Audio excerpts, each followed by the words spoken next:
माननीय सभापति महोदय, आपने आज मांग संख्या 39 और 40 नगरीय विकास एवं आवासन और स्वायत्त शासन पर सदन में मुझे बोलने का अवसर दिया, उसके लिए बहुत बहुत धन्यवाद। सदन में बजट 2025-26 में प्रदेश के यशस्वी मुख्यमंत्री भजन लाल शर्मा एवं उप मुख्यमंत्री दिया कुमारी जी द्वारा राजस्थान के प्रत्येक वर्ग को साधा गया है और सभी क्षेत्रों के विकास को बराबर प्राथमिकता दी गई है। बजट में अमृत 2 योजना के अंतर्गत 183 नगरीय निकायों में 5,123 करोड़ के कार्य पेयजल आपूर्ति के लिए कराने की बात कही है। साथ ही नगरीय निकायों में सॉलिड वेस्ट मैनेजमेंट, सीवरेज एवं ड्रेनेज संबंधी कार्य, आवासीय योजनाओं से संबंधित विभिन्न कार्यों के द्वारा सरकार ने बजट के माध्यम से शहरी क्षेत्रों के विकास को गति देने का काम किया है। बजट में 12 के लिए सामुदायिक केंद्र की घोषणा की गई है, उसके लिए माननीय स्वायत्त शासन मंत्री जाबर सिंह कर्रा साहब को बहुत बहुत धन्यवाद। अध्यक्ष महोदय, मेरे विधानसभा क्षेत्र के अंतर्गत 12 जिला मुख्यालय भी आता है। यहाँ हम बात करें तो 12 शहर एक नगर परिषद क्षेत्र का भाग है, जहाँ 15 वर्षों से कांग्रेस का कब्जा है। कांग्रेस शासित नगर परिषद में भ्रष्टाचार चरम पर है। लोग इस नगर परिषद को नरक परिषद कहने लगे हैं। आलम ऐसा है कि कोई भी आयुक्त पोस्टिंग होने के बाद आकर ज्वाइन नहीं करता, जिससे परिषद का कार्य प्रभावित होता है। शहर विकास के नाम से पूर्ण रूप से अछूता है। सड़कों की हालत खस्ता हाल है, आए दिन दुर्घटनाएं घटित होती है। सड़कों की खस्ता हाल होने के कारण राहगीर एवं व्यापारी लोग प्रतिदिन धूल खाने को मजबूर हैं। वर्तमान में ऐसी हालत है कि नालों के लिए ठेकेदार खड्डे करते हैं, लेकिन काम पूरा नहीं करते। अधिकारी भी पल्ला झाड़ के बैठ जाते हैं। अतः अंत में आम आदमी ही पिसता है। साफ सफाई व अन्य कार्यों के लिए दिए गए बजट का उपयोग ठीक से न होने के कारण शहर में सफाई व्यवस्था की हालत अत्यंत दयनीय है। इसके लिए कांग्रेस सरकार ने अपने 5 वर्षों में कोई कार्य नहीं किया, जबकि राज्य और परिषद दोनों जगह कांग्रेस का शासन था। इस सब समस्याओं से सुधार के लिए एक बेहतर मैगजीम की आवश्यकता है, ताकि गुणवत्तापूर्ण कार्य दिए गए समय में पूर्ण हो सके। सभापति महोदय, मेरा आपसे निवेदन है कि सफाई कर्मचारियों की भर्ती में केवल वाल्मीकि समाज को ही भर्ती किया जाए और 12 शहर में वाल्मीकि समाज के लिए एक सामुदायिक भवन बनवाया जाए।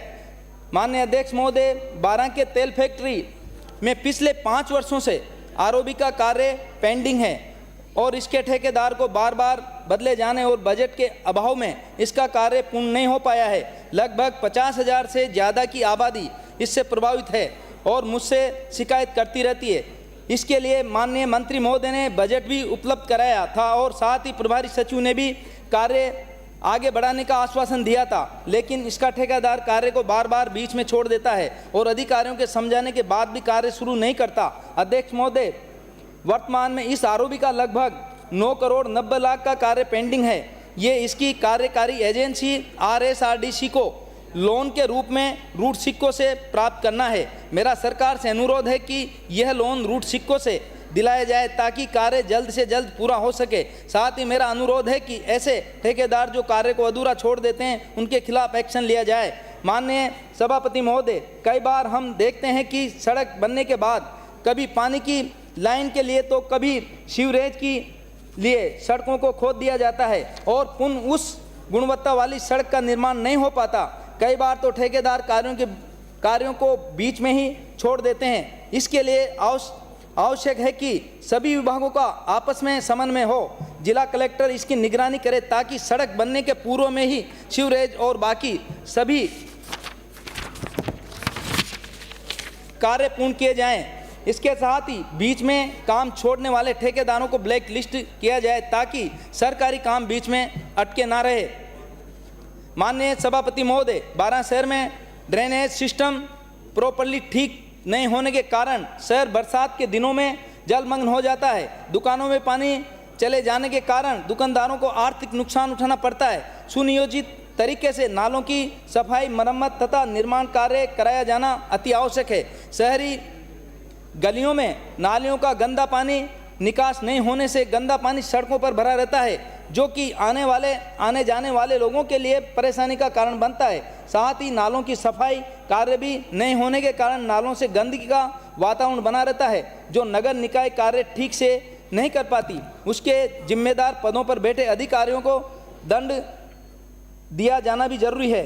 माननीय सभापति महोदय, विधानसभा क्षेत्र के अंतर्गत आने वाली नगर पालिका अटरू को बजट के अंदर बस स्टैंड देने का पूरी जनता ने फटाके चलाकर खुशी जताई और माननीय मुख्यमंत्री जी, माननीय परिवहन मंत्री प्रेमचंद जी बैरवा और माननीय स्वायत्त शासन मंत्री जाबर सिंह खर्रा साहब को आभार व्यक्त किया है।